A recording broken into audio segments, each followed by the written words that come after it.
it's very light because yesterday at this time it was 8 o'clock in the morning, and we have a lovely sky out there with some pink and grey and some moving clouds. So I recommended this book to you, Adrian Mole, and I thought I would just see what was written in it for October 30th. Of course it's the middle of the story, but never mind. So, Friday, October 30th. I was able to sip a little of Grandma's broth today. She brought it in her thermos flask. My father brought me a family pack of crisps. He might just as well have brought me razor blades. Pandora came at visiting time. I had little to whisper to her.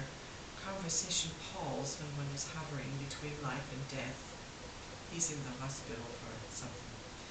Saturday, October 31st, Halloween, 3 o'clock a.m. I have been forced to complain about the noise coming from the nurses' home. I am sick of listening to and watching drunken nurses and off-duty policemen cavorting around the grounds dressed as witches and wizards. Nurse Baldry was doing something particularly unpleasant with Pumpkin. I am joining the BUPA as soon as they'll have me. Sunday, November 1st, 20th after Trinity. The nurses have been very cold towards me. They say that I am taking up a bed that could be used by an ill person. I have got to eat a bowl of cornflakes before they let me out. So far I have refused. I cannot bear the pain. Monday, November 2nd. Nurse Baldry forced a spoon of cornflakes down my damaged throat. Then, before I could digest it, she started stripping my bed. She offered to pay for a taxi, but I told her that I would wait for my father to come and carry me out to the car. Tuesday, November 3rd, Election Day, USA. I am in my own bed. Pandora is a tower of strength. She and I communicate without words. My voice has been damaged by the operation. Wednesday, November 4th. Today I croaked my first words for a week. I said, "Dad, phone Mum and tell her that I am over the worst." My father is overcome with relief and emotion. His laughter was close to hysteria. Thursday, November 5th, the moon's first quarter. Dr. Gray says my malfunctioning voice is only adolescent wobble. He's always in a bad mood. He expected me to stagger to his surgery and queue in a germ-filled waiting room. He said I ought to be outside with other lads of my age building a bonfire. I told him that I was too old for such paganistic rituals. He said he was 47 and he still enjoyed a good burn-up. 47? It explains a lot. He should be pensioned off.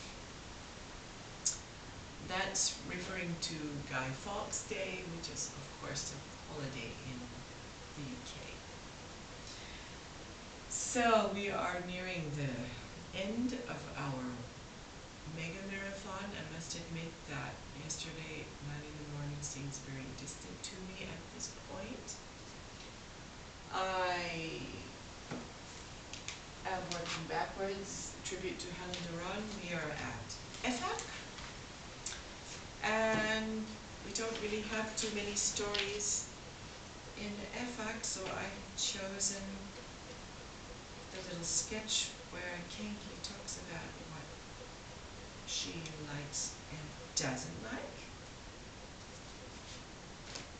I always enjoy doing this with the children. One day, Kangi goes to visit Ronnie at his home. Ronnie is eating lunch. "What do kangaroos eat?" Ronnie asks Kangi. "I'm a red kangaroo," says Kangi. "I eat grass and leaves, but I want to taste your lunch. It looks tasty."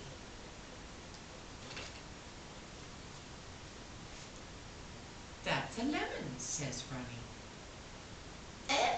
It's sour. I don't like lemons." "That's a chip," says Ronnie. It's salty. I don't like chips."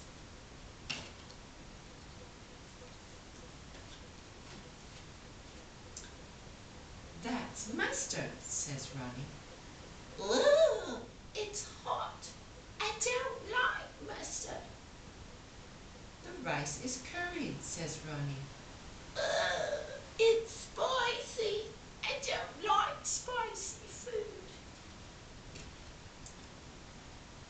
Do you want chocolate? asked Ronnie. It's sweet. No, thank you. Kangaroos like bitter food, grass and leaves.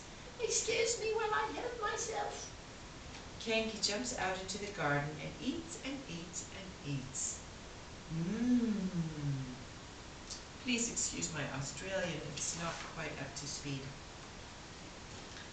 So, and as we're going to run out of time, I'm going to tack on a story from Mephi.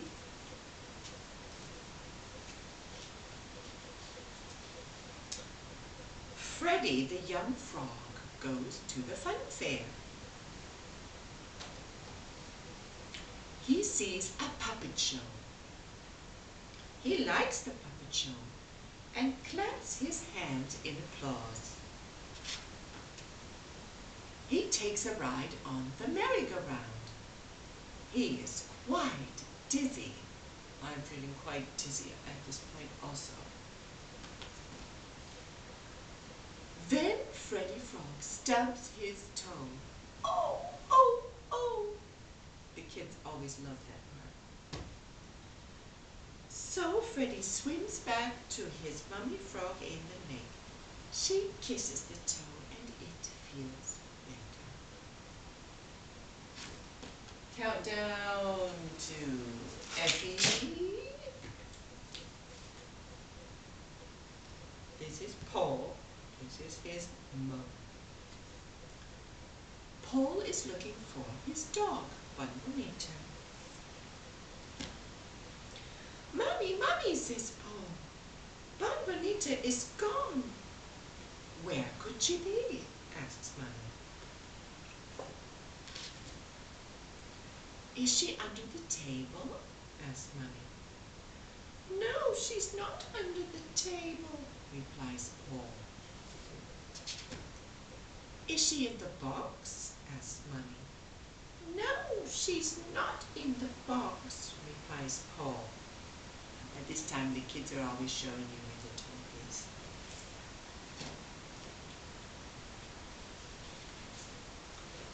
Here she is, says Paul. She's behind the sofa, eating strawberries.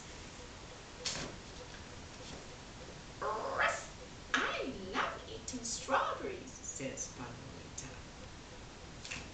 And then the kids always agree that dogs don't eat strawberries, so maybe Helen's dog does, but that's what they say. I'll be rejoining you at 8 o'clock for a story from Baby's Best Start. Till then.